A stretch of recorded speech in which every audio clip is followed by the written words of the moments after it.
الكريم أما بعد. Allah Azza wa Jal mentions that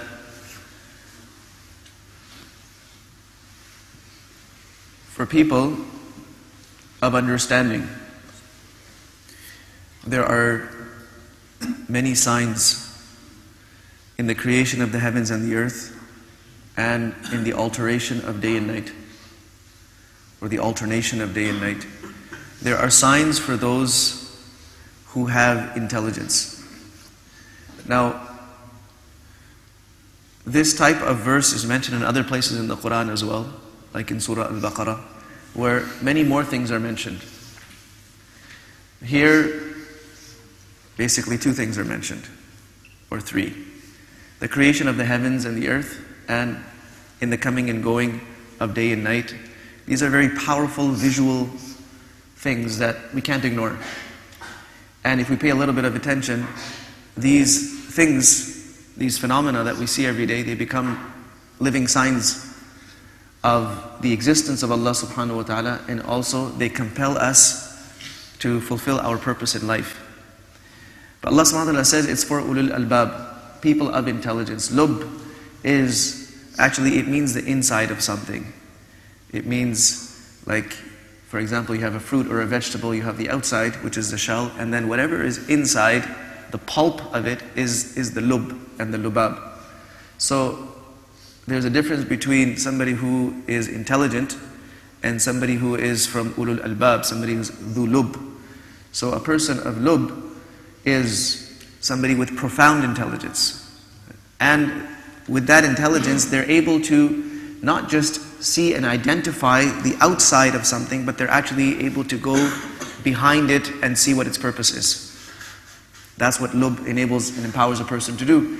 So who are these people of intelligence? Allah subhanahu wa ta'ala mentions some characteristics of them. The first is يَذْكُرُونَ اللَّهَ قِيَامًا وَقُعُودًا وَعَلَى جُنُوبِهِمْ.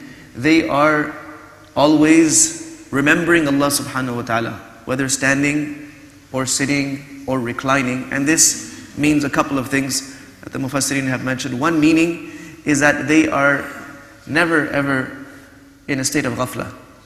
They are never in a state of unmindfulness or negligence of Allah subhanahu wa ta'ala, where they're not thinking of and remembering Allah. No matter what state you catch them in, they're always remembering Allah subhanahu wa ta'ala. Whether they're doing some work of dunya or doing some work of deen, doesn't matter.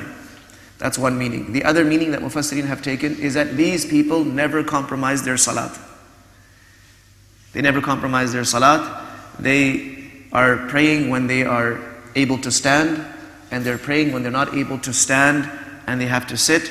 And even if they're not able to sit and pray, they will pray lying down, but they will never miss their prayer.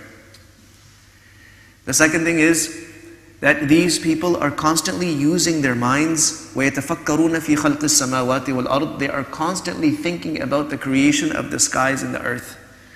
And fikr means not just seeing it and understanding it. It's not understanding, it's more about pondering over it. Almost like meditating over it, where the mind is completely engaged in that. And once they look at it, so there's a difference between studying something and pondering over it. Studying is collecting facts about it. Pondering is, why is it there? What is this supposed to do? So that's the kind of mindset that these people have. And whenever they go down that route, they form certain conclusions and do certain things. One is, they come to the inevitable conclusion, رَبَّنَا مَا خَلَقْتَ هَذَا بَاطِلًا. Oh Allah, this is not in vain. All of this is for a purpose. Sky, the earth, everything around me, it's not in vain. It's for a very important purpose. So, I may be able to understand it all. I may not be able to understand it all. But one thing is for sure, your system is perfect. Subhanak, you are free of any flaw. Any flaw, any blemish, any fault. Oh Allah, there is no fault, no flaw, no blemish that can be attributed to you. This is the meaning of Subhanak. So now, oh Allah, faqina adhab al-nar.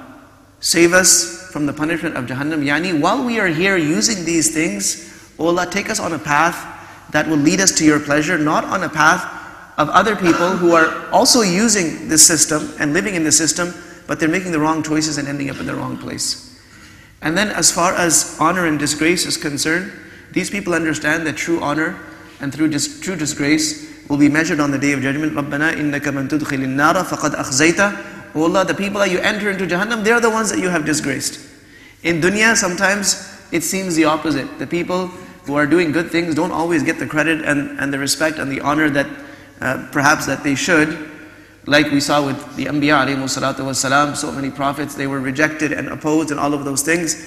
But they still had honor and respect in dunya, but it will show fully in akhirah.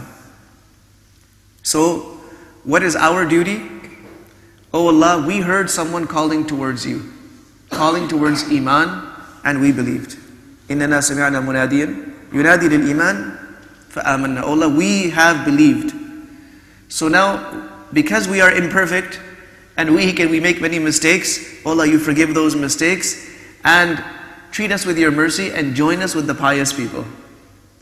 Join us with the pious people, and a step beyond that, one step beyond that, and that is, oh Allah, give us access to all those promises that you gave through your prophets alayhimu salatu wassalam.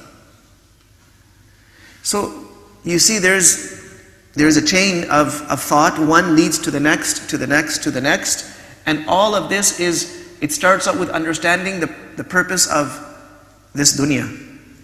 And then it leads a person to the next step, remembering Allah subhanahu wa ta'ala, asking Allah for forgiveness, seeking Allah for guidance, and then the kind of guidance that takes one to the elite slaves of Allah subhanahu wa ta'ala.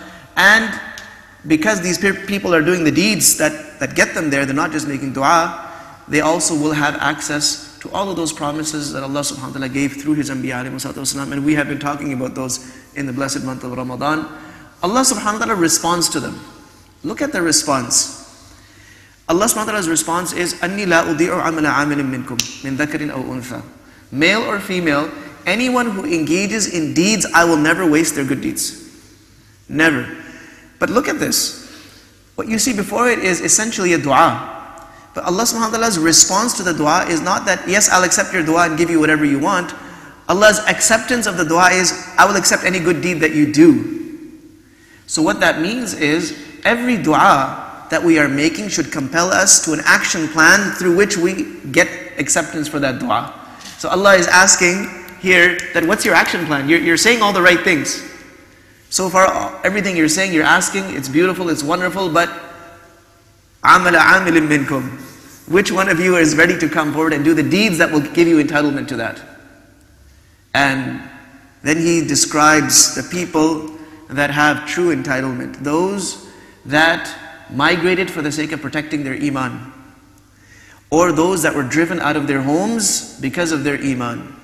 Those that had to fight to save their iman. Or those that were killed trying to save their iman. Allah says, their entry into Jannah is guaranteed. So, look at where it started. It started with a mention of signs for people of intelligence. And it took us through all of these beautiful things that were said, down to the action plan. So the action plan is, you need to be ready to move, to do whatever it takes to save your iman, and of course the iman of the people around you. May Allah subhanahu wa ta'ala make us from those people. Wa sallallahu wa sallam wa barak ala nabiyyina